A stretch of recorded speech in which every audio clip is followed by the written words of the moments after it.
Hello दोस्तों। आज आधुनिक इतिहास का पार्ट 2 लेकर आए हैं। पार्ट 1 बन चुका है, अगर नहीं देखे हैं तो वो देखें। और ये पार्ट 1 में पॉइंट नंबर 14 तक हो गया था। अब 15 से चलेंगे। तो 15 में बोलता है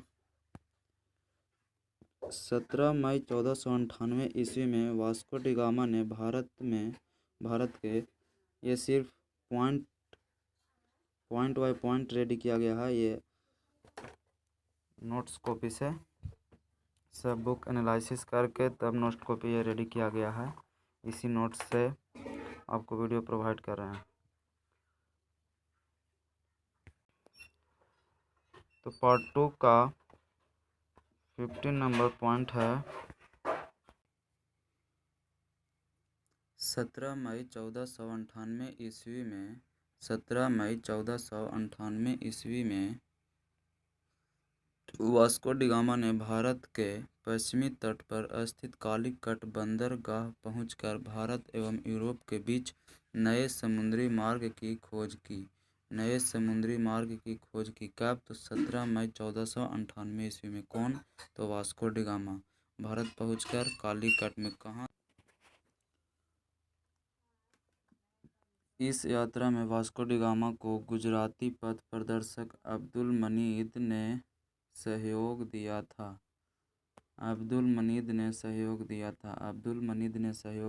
फिर से एक बार देख लेते हैं। 17 मई 1498 ईस्वी में वास्को डी गामा ने भारत के बंदरगाह पहुंचकर भारत एवं यूरोप के बीच नए समुद्री मार्ग की खोज की। इस यात्रा में वास्को डी गामा को गुजराती पथ प्रदर्शक अब्दुल मजीद ने सहयोग किया था।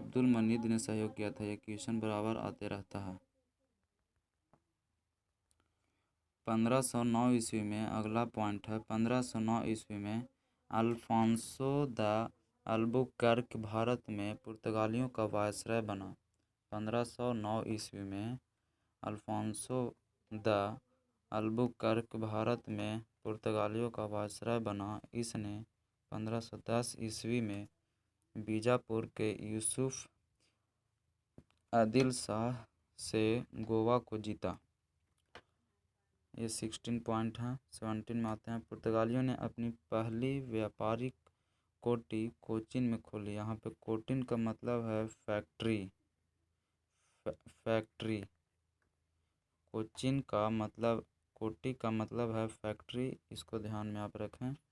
कोचीन का मतलब फैक्ट्री।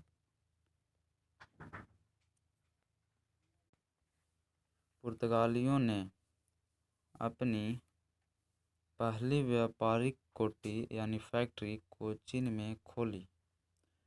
18 नंबर पॉइंट है दक्षिणी पूर्वी तट पर पुर्तगालियों की एकमात्र बस्ती सन थोमी थी। दक्षिणी पूर्वी तट पर पुर्तगालियों की एकमात्र बस्ती सन थोमी थी। 19 नंबर पॉइंट है पुर्तगालियों के बाद भारत में डच लोग आए। पुर्तगालियों के बाद भारत में कौन आए? तो डच लोग आए। पहला डच यात्री कॉर्नेलियन हाउटमैन 1596 ईस्वी में भारत के पूर्व सुमात्रा पहुंचा।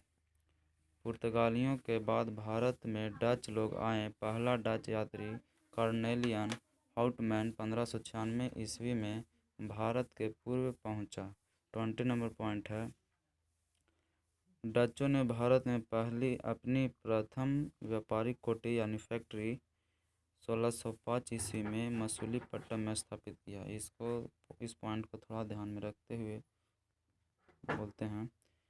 डचों ने भारत में अपनी प्रथम व्यापारिक कोठी यानी फैक्ट्री 1605 ईस्वी में मसूलीपट्टनम में स्थापित की। कब? 1605 ईस्वी में।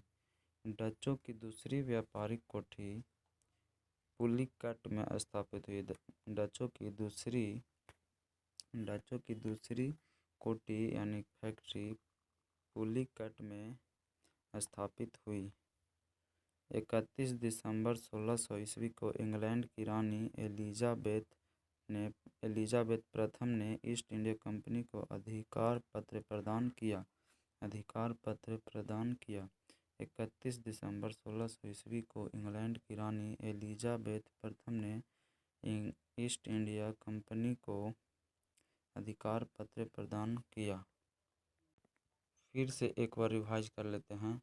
अगर आप चाहें तो इस चैनल पे पार्ट 1, पार्ट 2, पार्ट 3 ऐसे करके सभी इस वीडियो को देखकर आप अपना एक खुद का नोट कॉपी तैयार कर सकते हैं।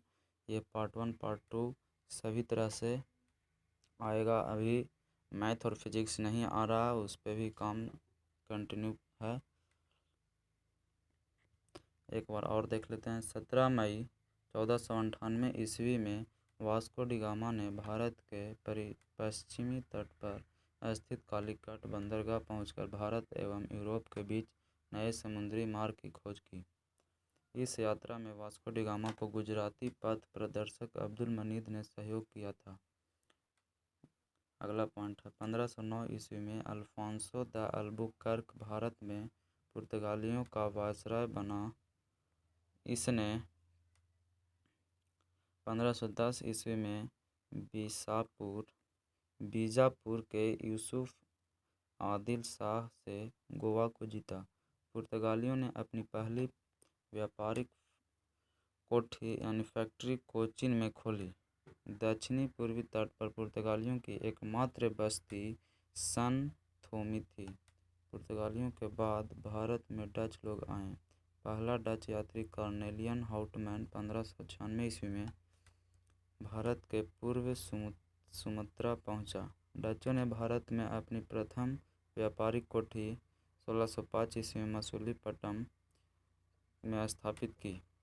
डचों की दूसरी व्यापारिक कोठी पुलिकट में स्थापित हुई। 31 दिसंबर 1600 ईस्वी को इंग्लैंड की रानी एलिजाबेथ प्रथम ने ईस्ट इंडिया कंपनी को अधिकार पत्र प्रदान किया।